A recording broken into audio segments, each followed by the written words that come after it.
Porque agora, meu querido Gavião Bueno, quem está por aqui?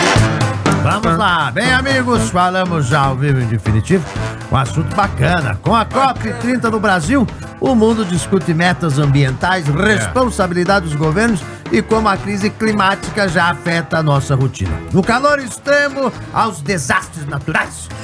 E para falar sobre isso no Bodapan, com a gente, recebemos hoje o professor de Relações Internacionais e Geociências do Centro Universitário Internacional Uninter. Recebemos ele, haja coração, é muita emoção. Professor, cadê o nome do professor aqui, amigo? Haja coração. André Frota. André Frota não tá aqui, André Frota! Essa fera aí, meu! Errei! Tá aqui escrito Diogo Portugal. Professor Diogo Portugal. Essa é só pra quem acompanha. Muita Diogo Portugal. André Frota, seja bem-vindo, André Frota. Estagiário vai Como é que você tá? Tudo bem? Seja bem-vindo, grande André Frota, diretamente da Unitro. Isso é tudo pegadinha pra saber se o pessoal tá ligado. É verdade. Leram o roteiro. Seja bem-vindo. Ô, professor, obrigado por estar aqui. Agradecer ao Uninter também de disponibilizar aí você para estar aqui hoje com a gente para falar sobre a COP30, né? Sim, não, é um prazer estar aqui, a convite da assessoria de imprensa da Uninter, discutir um pouquinho com vocês sobre esse assunto que envolve mudanças climáticas e está super na imprensa agora, todo mundo está noticiando. Tá o tema da agenda nacional e internacional hoje, né? E até você vê, né, é uma coincidência lamentável, não muito, né, nada legal, para falar bem a verdade. Foi lamentável que bem ali um pouco antes de começar a COP, que foi ontem, né, segunda-feira, tivemos esse fato lamentável, esse tornado, né, categoria F3 aqui no Brasil, em Rio Bonito do Iguaçu. O que eu sempre falei aqui e repito de novo, se tinha alguém que não acreditava em mudança climática, em aquecimento global, agora começa a acreditar, porque realmente tá mudando muito, né, professor? Sim, sem dúvida, acho que é uma infeliz coincidência, mas de certa maneira ela mostra um pouco do que foi dos impactos na própria mudança no uso e ocupação do solo aqui no estado do Paraná. E boa parte da cobertura vegetal que existia há 30, 40 anos atrás servia como barreira para impedir o desenvolvimento desse tipo de fenômeno atmosférico. Olha aí. Então a gente tem um impacto que deriva da nossa própria tipo de utilização do uso e ocupação do solo.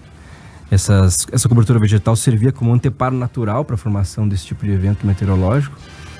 Então, de certa maneira, nós somos indutores desse tipo de fenômeno. Não tem mais espaço para falar em coisas naturais, né? Sim. É a ação humana que tá causando essas mudanças, né? Sim. A ação humana, isso está, em boa parte da comunidade científica, ela intensifica, ela aumenta o que já acontece com a atmosfera de forma geral. Ela acelera o comportamento da atmosfera. Então havia boa parte do negacionismo climático, ele está no fato de que a atmosfera ela não se transforma, enfim, a gente teria um padrão que seria um padrão natural. No entanto, as ações humanas elas aceleram intensamente o perfil dessa transformação. Sim. E essa é uma nuance importante para a gente entender quando a gente está falando sobre mudanças climáticas, né? Professor. Ô, Luli! Você tava quietinho, hein? Eu tava lá só esperando ele chegar, porque esse momento mais importante do programa, sabe? Nós vamos falar sobre a COP30, que foi um sucesso. Não, sabe? tá sendo ainda. Tá sendo ainda. Eu já digo porque... Sucesso eu não sei, mas ela tá acontecendo. Até quando que vai, professor, a COP30, que eu não sei? São 2 semanas. 2 semanas? Você que organizou, cara. Fui eu? Então você tem que rever algumas... 2 semanas de coxinha e refrigerante a R$100. Meu Deus do céu, o açaí, você não tem ideia o tanto de açaí que nós estamos comendo aqui. É o verdadeiro açaí, sabe? Mas eu vejo alguns negacionistas, alguns cientistas falando coisas. Hoje eu vi um absurdo, o cara falando lá que 71% do planeta não é atingido por problemas climáticos, que apenas 29% é continente, desses 29%, 6% são pessoas que habitam o planeta, que isso não interfere no nosso clima. Essas coisas absurdas, quando a gente fala em relação a cuidar do planeta, e vem pessoas querendo denegrir o nosso programa e falar que isso não afeta, como que o professor vê esse tipo de gente que parece que joga contra? Então, a gente tem, de fato, críticas feitas à ideia de mudanças climáticas. E uma das críticas que foram feitas, enfim, no começo dos anos 2000, era que você tinha as medições sobre a concentração de carbono na atmosfera, elas começaram ali nos anos 70, nos anos 50. Então você não tinha, por exemplo, instrumentos suficientes e tempo suficiente para você entender o comportamento da atmosfera. O que acontece é que houve uma revolução na ciência climática, que foram os testemunhos de gelo. Testemunho de gelo, você vai, por exemplo, na continente antártico, você extrai um pedaço assim daquele gelo, daqueles pedaços de gelo, e você consegue medir a concentração de carbono na atmosfera, e você pode voltar até milhares de anos. Então essa mudança na própria ciência climática permite que a gente entenda que existia uma concentração de carbono na atmosfera que era muito menor do que a gente está tendo agora, especialmente pós-revolução industrial. Então, uma parte do negacionismo climático, ele até tinha relação, por exemplo, com cientistas que tinham posições divergentes, mas hoje há um consenso generalizado na literatura científica de que, de fato, a gente está contribuindo para um aumento da temperatura média do planeta, e já nesse ano a gente tem um aumento de 1,5 graus Celsius a 1,6. Isso já era um valor estabelecido pelo Acordo de Paris em 2015 para ser uma meta que a gente ficasse no limite. Então, quando a gente lê o Acordo de Paris, que foi um acordo que foi traçado em 2015, o limite era para ser 2 graus Celsius, até 2 graus Celsius, focando mais em 1,5. A gente está em 2025 e passaram 10 anos do Acordo de Paris e a gente já está estourando a meta do Acordo de Paris. Mas se continuar desse jeito, quanto tempo nós temos? Porque eu tenho mais uma reeleição, hein? se durar 4 ou 8 anos... Não, eu acho que pro ano que vem tá tudo bem ainda. Tá tudo certo ainda? Tá tudo bem não, né? Mas assim... Não... tá. Então Mas o professor acha que essa resistência a acreditar, até que enfim as pessoas estão chegando num consenso de que realmente, né, são as atitudes, as ações humanas, enfim... Por que essa resistência, né, de acreditar que isso tem algum impacto? O que... É uma excelente pergunta, assim. De fato, a gente tem também interesses que estão por detrás do negacionismo climático. A gente tem um dos interesses são por parte das indústrias que promovem interesses ligados a combustíveis fósseis, né? Você ter uma matriz energética baseada em combustíveis fósseis, isso é muito lucrativo ainda. Então, a transição energética implica custos e implica também certos países, certas empresas, certos grupos, certos partidos que se beneficiam da transição energética enquanto outros não. Então há uma disputa, de certa maneira, também por quem vai se beneficiar dessa transição. Por isso que no próprio Acordo de Paris, quando a gente estuda ele, tá lá, a gente precisa de uma transição justa. A transição para uma economia de baixo carbono, ela tem que ser uma transição que se paute pela justiça climática. Ou seja, essa transição não deve necessariamente beneficiar apenas alguns grupos, mas ela deve procurar ser mais equitativa. A ideia de equidade está presente também nos acordos que envolvem as mudanças climáticas. São princípios que estão presentes desde lá do Protocolo de Kyoto, quando a gente vê, por exemplo, a ideia de responsabilidades comuns, porém diferenciadas. Isso é um princípio super importante. Está no Protocolo de Kyoto, está também no Acordo de Paris. Isso baliza um pouco do entendimento, quando a gente pensa em comunidade internacional, sobre esses assuntos, né? Então são princípios que devem servir como guias para a gente buscar alcançar uma transição que envolve naturalmente entender que diferentes países têm diferentes capacidades nacionais, diferentes capacidades de promover financiamento, diferentes também capacidades de se adaptar às mudanças climáticas, né? E, professor André Frota, os países, né, que historicamente mais lucraram com essa exploração, né, fóssil, essas coisas que realmente, né, muda a questão climática no mundo todo, estão participando efetivamente da COP30, estão dispostos, né, e daí com essa pergunta já engato se vai ser efetiva essa COP30, se realmente vai ter medidas ali que vão funcionar, a gente sai da COP30 com realmente de uma forma funcional que as coisas vão acontecer, ou ainda é aquele discurso só pra... teve, né? Vamos ficar tranquilo. Olha, a gente está muito abaixo do que deveria acontecer em termos de mitigação das mudanças climáticas e também de adaptação, né? Mitigação, a gente diminui as emissões de dióxido de carbono, e adaptação, a gente se adaptar aos impactos dela. A gente está muito além tanto das metas de mitigação quanto também de adaptação. A gente está abaixo, assim, de forma generalizada sobre isso. A gente está atingindo pontos de não retorno que são muito preocupantes do ponto de vista do comportamento do sistema físico do planeta. Mas a COP, ela é, com todos os seus defeitos, com todos os seus problemas, enfim, ela é muito abaixo do que a gente gostaria, mas ela é ainda a única plataforma, a única convenção, o único espaço multilateral para, de certa maneira, as partes que fazem parte da Convenção Quadro das Nações Unidas sobre Mudanças Climáticas, são as partes, né? Os países sentarem junto e tentarem costurar alguma solução. Se eles vão chegar ou não, depende das partes. A Convenção ela não tem autonomia, as Nações Unidas não têm autonomia para forçar os países a chegar a um acordo, mas ela é a plataforma pelo qual esse tipo de negociação é facilitada, ela serve como um anteparo para facilitar e coordenar esse tipo de negociação. Então a COP, para o Brasil especialmente, se esse mecanismo de financiamento que está sendo proposto pelo governo federal for aprovado, que é o mecanismo de financiamento para florestas, é o FTTT, ele já é um ganho para o próprio Brasil e para os países que fazem parte do espaço amazônico de transferir recursos dos países desenvolvidos para os países em desenvolvimento. Então, por mais que a COP possa não costurar um acordo ousado, se esse mecanismo de financiamento for aprovado, ele já é, do ponto de vista pragmático, uma vitória para as comunidades que moram no espaço amazônico e outras florestas tropicais, né? Então, de certa maneira, tem um pragmatismo da diplomacia brasileira em pensar, olha, mesmo que um grande acordo não seja pautado, se ficar um mecanismo de financiamento para as populações amazônicas, isso já é uma grande coisa.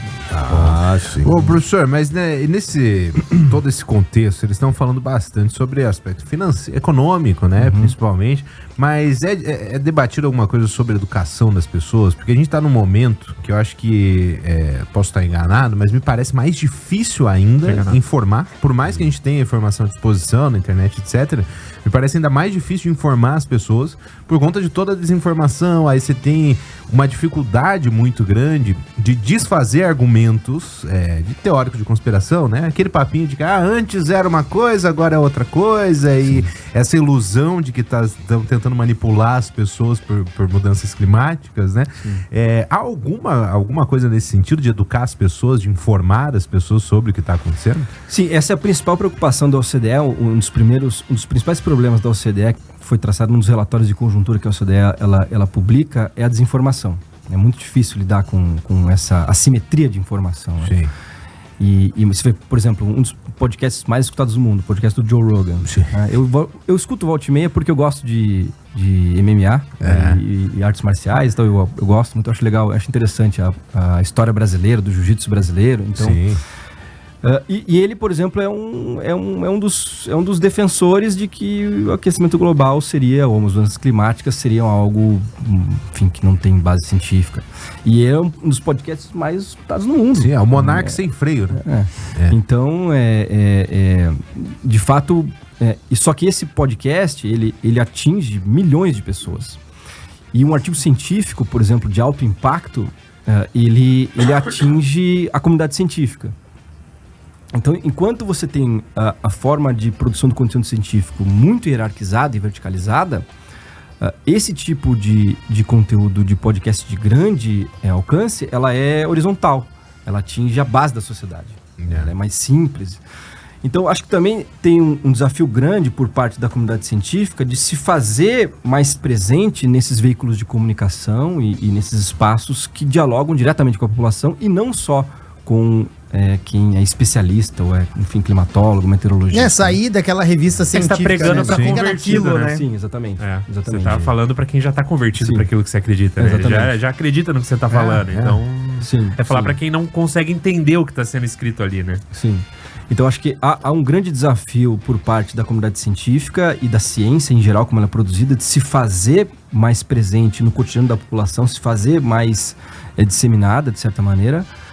Mas, ao mesmo tempo, o negacionismo climático não vem só por uma falha de comunicação científica. Ele também vem porque existem grupos interessados em promover ainda, patrocinar, e partidos organizados e também, lobbies específicos que são contra a transição climática. Então, também é um jogo um tanto quanto complexo. Mas, professor, quem mais precisa estar aqui não está, né? Que são os Estados Unidos, né? E até o governador da Califórnia falou que é uma briga ideológica, uma guerra ideológica.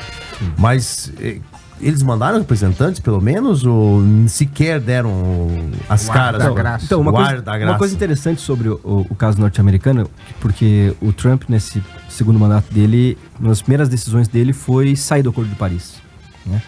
Só que formalmente os Estados Unidos ainda estão no Acordo de Paris porque demora um ano. O artigo 28 do Acordo de Paris, ele dá um ano de prazo de quando você deposita ali, você sair da denúncia, né, do tratado, você ainda fica um ano. Então formalmente os Estados Unidos ainda estão na Convenção Quadro. Ele ainda deixa assim, eu vou te dar um ano pra você repensar. Sim. Aí qualquer coisa você volta e fala se você vai querer mesmo. Sim. Então, então formalmente os Estados Unidos ainda está, por mais que tenha assinado a sua denúncia. Essa carta de demissão. Só que não mandou nenhum representante, isso já era de certa maneira previsto. E veio o governador da Califórnia, enfim, até como um candidato, um futuro candidato a presidente. Ele tem se posicionado como um potencial candidato do Partido Democrata a presidente e certamente está buscando ali demonstrar as suas credenciais para uma futura eleição. Então, vamos aguardar. Então tem o que mais essa semana é a outra de COP30, né? Vamos essa ver é a outra? Essa é a outra. Imagina, hein? Deus Olha, do céu. vai preparado aí quem tá indo agora lá, porque não tá barato almoçar lá, né, professor? Tá caro, né? Super caro e você tem... Mas é interessante observar o nível de engajamento da sociedade brasileira. A gente tem uma sociedade civil organizada, engajada em pensar esses temas. A gente tem ali na COP 2 salões, a parte azul, né, onde ficam as delegações que são as partes, né, as principais delegações diplomáticas, e a parte em verde que fica a sociedade civil. Então a gente tem um monte de gente participando, vira uma grande feira e de engajamento. Então isso é interessante da COP, porque por mais que no salão azul, ou enfim na parte azul da conferência, você tenha os estados negociando, os diplomatas negociando, existe muito da sociedade civil, de participação, de interação, de networking e um engajamento grande também da opinião pública sobre os assuntos. A gente poder opinar, poder, de certa maneira, contribuir. Então, acho que essas duas dimensões, né, essa dimensão mais estatal, diplomática, e, de outro lado, essa dimensão mais da sociedade civil, de empresas, organizações e o restante da sociedade, participando da COP com níveis de impacto distinto, com capacidades decisórias também distintas, isso é interessante para mostrar o quanto esse evento ele é significativo para puxar a agenda climática para frente. Né? Olha, legal, bom, hein? E com certeza, professor André Frota vai voltar mais vezes aqui no Boa da Pan, ainda mais depois que fechar ali a COP30, ver o que vai ter daqui para frente. Pô, professor, quero agradecer mais uma vez a tua presença aqui no Boa da Pan. Espero que seja a primeira de muitas aqui. Eu agradeço, obrigado pelo convite mais uma vez. Queria também deixar aí uma recomendação para quem está nos assistindo. A gente tem lá na Uninter alguns canais interessantes, né, que os alunos podem, enfim, pessoas interessadas. A gente tem o próprio canal da Uninter, né, a página da Uninter principal. A gente tem a página da Geociências, que envolve os cursos de Geografia, Ciências Biológicas, são naturalmente cursos bem ligados a essa temática, e também o curso de Relações Internacionais, que é outro curso que eu estou vinculado. A gente tem lá o Observatório de Conjuntura, que é um projeto que também busca analisar a conjuntura semanalmente. Então, olha, convidar vocês a seguirem. Boa demais. Que legal, hein, professor? Obrigado mais uma vez. Um abraço para toda a Uninter, sempre tá aqui com o Boa da Pan. Obrigado, viu? Salva de palmas, professor André Frota. Essa fera aí, meu. Intervalo e a gente já volta com muito mais. Fica aí. Você está ouvindo o Boa da Pan, a hora boa do seu rádio.